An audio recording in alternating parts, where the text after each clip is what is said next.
એમ્બ્યુલન્સને જાણ કરે છે 108ને. 108 ઘટના સ્થળે પહોંચે છે. પહેલાં તો 108ને જગ્યા નથી મળતી, એક્ઝેક્ટ લોકેશન. આ લોકો બોડકદેવના NRI ટાવરમાં રહેતા હતા, એટલે યશકુમારસિંહ ગોહિલ પોતે નીચે આવે છે ટાવરમાં અને એમ્બ્યુલન્સને રસ્તો બતાડે છે, ઘરે લાવે છે. એમ્બ્યુલન્સનો જે પેરામેડિકલ સ્ટાફ હતો એ તપાસે છે અને એ મૃત ઘોષિત કરે છે. નિયમ એવો છે કે જ્યારે એમ્બ્યુલન્સ પહોંચે અને ત્યારે દર્દી મૃત હોય તો એના કંટ્રોલ રૂમને જાણ કરવી પડે છે. એટલે પેરામેડિકલ સ્ટાફ બાજુના રૂમમાં જે કંટ્રોલ રૂમને જાણ કરે એ પહેલાં જ એક બીજો બ્લાસ્ટ થાય છે, એટલે કે ફાયર થાય છે. સ્ટાફ દોડતો જોવા આવે છે અને જોવે છે તો યશકુમારસિંહ ગોહિલે પોતે પોતાના કપાળ ઉપર રિવોલ્વર મૂકી આત્મહત્યા કરી લીધી હતી. આ મૂળ ઘટના છે. હવે જ્યારે આપણે આ સ્ટોરી કરી ત્યારે કેટલાક મુદ્દા ઉપસ્થિત કર્યા હતા.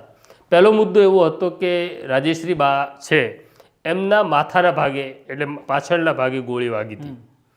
બીજી વાત એવી આપણે ઉપસ્થિત કરી હતી કે એમની જે રિવોલ્વર છે એમાં 2 જ કાર્ટીસ હતા. સામાન્ય સંજોગોમાં માણસ 2 કાર્ટીસ નથી ભરતો. મોટે ભાગે માણસો પોતાની રિવોલ્વર જ્યારે લોડ કરે ત્યારે 6 એમાં ખાના હોય છે, એ 6 કાર્ટીસ ભરે છે અથવા એક ખાનું બ્લેન્ક રાખે છે. આમાં 2 જ કાર્ટીસ ભરેલા હતા અને અકસ્માતે ગોળી છૂટી હોય. ઘણા બધા મિત્રોનું કેવું એવું હતું કે એમને આંગળી ઉપર રિવોલ્વર મૂકીને ફેરવવાની ટેવ હતી. હવે ત્યારે પણ આપણે મુદ્દો ઉપસ્થિત કર્યો હતો કે આંગળી ઉપર પહેલાં રિવોલ્વર ફેરવવી થોડી અઘરી હોય છે, કારણ કે હેવી હોય છે. બીજું એવું છે કે એની ટ્રિગર એટલી સોફ્ટ નથી હોતી, એને ઉપર વધુ પડતું બળનો પ્રયોગ થાય તો જ ટ્રિગર ક્લિક થાય છે. એટલે આપણને પહેલા દિવસથી શંકા હતી, પણ મામલો ગંભીર હતો.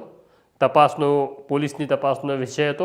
FSL અધિકારીઓને ઘટના સ્થળે બોલાવવામાં આવ્યા હતા. બંનેને પછી હોસ્પિટલ લઈ જાય છે, સિવિલ હોસ્પિટલ. ફોરેન્સિક પોસ્ટમોર્ટમ થાય છે. બંનેના શરીરમાંથી કુલ અલગ અલગ 29 નમૂના લેવામાં આવ્યા હતા અને એ નમૂના અને ત્યાં મળેલા પુરાવા, ત્યાં થયેલી ફોરેન્સિક ફોટોગ્રાફીના આધારે ફોરેન્સિક અધિકારીઓએ એવું નક્કી કર્યું કે આ જે પ્રકારની રાજેશ્રી બાને ગોળી વાગી છે એ અકસ્માત નથી, એ ઈરાદાપૂર્વક કરેલું ફાયરિંગ છે